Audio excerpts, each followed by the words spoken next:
Selamat pagi, perkenalkan saya atas nama Belina Skolastika Mudin. Saya dari SMK Santo Franciscus Xaverius Sulteng kelas 11C. Pada video ini saya akan menjelaskan materi tentang ajaran sosial gereja. 1. Pengertian ajaran sosial gereja. Ajaran sosial gereja adalah keseluruhan ajaran moral gereja Katolik yang berkaitan dengan kehidupan sosial, ekonomi, politik, dan budaya. Tujuannya adalah membantu umat beriman serta seluruh masyarakat membangun tatanan sosial yang adil, bermartabat, dan sejalan dengan kehendak Allah. Sumber ajaran sosial gereja Katolik. 1. Kitab Suci.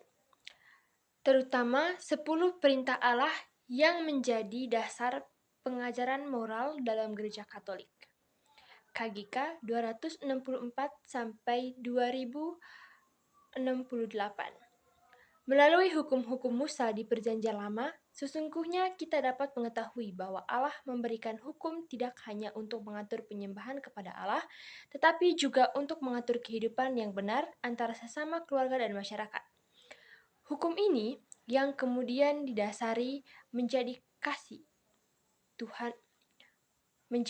kasihanilah Tuhanmu dan segenap hatimu dan kekuatanmu, dan kasihanilah sesamamu seperti mengasihi dirimu sendiri. Matius bab 22 ayat 37-39.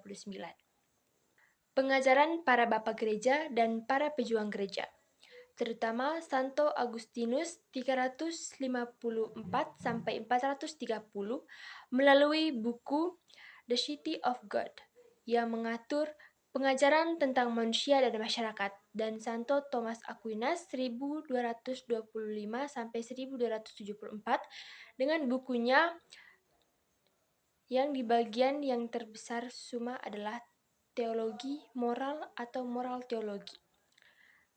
Pengajaran dari Bapak Paus, yaitu dari surat-surat ensiklik dan pengajaran lisan atau dalam homili atau sermon atau pidato. Pengajaran dari Bapak Paus ini merangkum kitab suci dan pengajaran dari para bapak gereja dan pejuang gereja. Para paus yang mengajarkan ajaran sosial ini kepada dunia adalah merupakan tanda bahwa Kristus tak meninggalkan umat manusia bagai yatim piatu, namun terus menyertainya dengan ajarannya yang ditunjukkan bagi semua orang, demi kebaikan bersama. 2. Tujuan ajaran sosial gereja. Menjadi pedoman moral untuk membangun masyarakat yang adil dan damai. Mengajak umat Katolik untuk aktif dan bertanggung jawab dalam kehidupan sosial. Menyuarakan suara kenabian gereja bagi kaum miskin dan tertindas. 3. Prinsip-prinsip dasar ajaran sosial gereja. A. Martabat manusia. Manusia diciptakan segambar dengan Allah. Martabat manusia adalah dasar dari seluruh kehidupan sosial. Setiap bentuk perlakuan tidak manusiawi ditolak. B. Kebaikan bersama. Setiap orang harus memiliki akses pada hal-hal yang mendukung pengembangan hidup secara utuh. Kebaikan bersama melampaui kepentingan individu atau kelompok. C. Solidaritas. Panggilan untuk berbela rasa dan bersatu dengan penderitaan sesama. Menolak egoisme sosial dan sistem yang menindas. D. Subsidiaritas. Masalah hendaknya diselesaikan oleh pihak paling dekat dengan situasi. Mendorong partisipasi aktif dari masyarakat. E. Keadilan sosial. Menuntut pembagian sumber daya dan kekuasaan secara adil. Memberi keutamaan pada kaum miskin dan kaum tertindas. F. Hak dan tanggung jawab. Hak asasi seperti hidup, pendidikan, dan pekerjaan diakui dan dihormati. Setiap orang juga punya tanggung jawab sosial. G. Pemeliharaan ciptaan. Alam adalah anugerah Tuhan. Manusia bertugas untuk menjaga dan merawat ciptaan. Implementasi ajaran sosial gereja berarti mewujudkan nilai-nilai dan prinsip-prinsip Katolik dalam kehidupan nyata, baik secara pribadi, komunitas, maupun dalam kehidupan sosial politik. Berikut ini adalah beberapa bentuk implementasi ajaran sosial gereja. 1. Menghormati martabat manusia. Melawan diskriminasi, pelecehan, dan kekerasan terhadap sesama. Menjunjung hak asasi manusia, termasuk hak hidup, hak pendidikan, hak atas pekerjaan, dan hak atas kebebasan beragama. 2.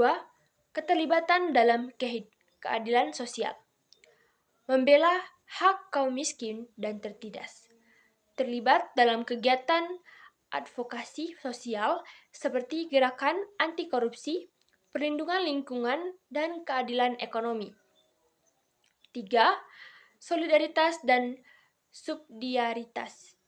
Membangun kerjasama dengan kelompok lain dalam menyelesaikan persoalan masyarakat.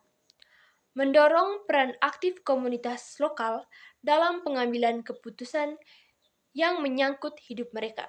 4. Penggunaan harta secara bertanggung jawab. Menggunakan harta bukan hanya untuk kepentingan pribadi, tetapi juga untuk kepentingan bersama, untuk kebaikan bersama.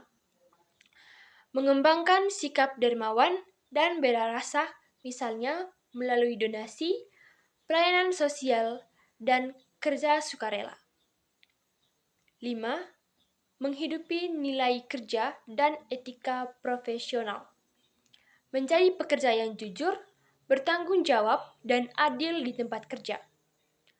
Menolak korupsi, manipulasi, dan eksploitasi dalam dunia kerja.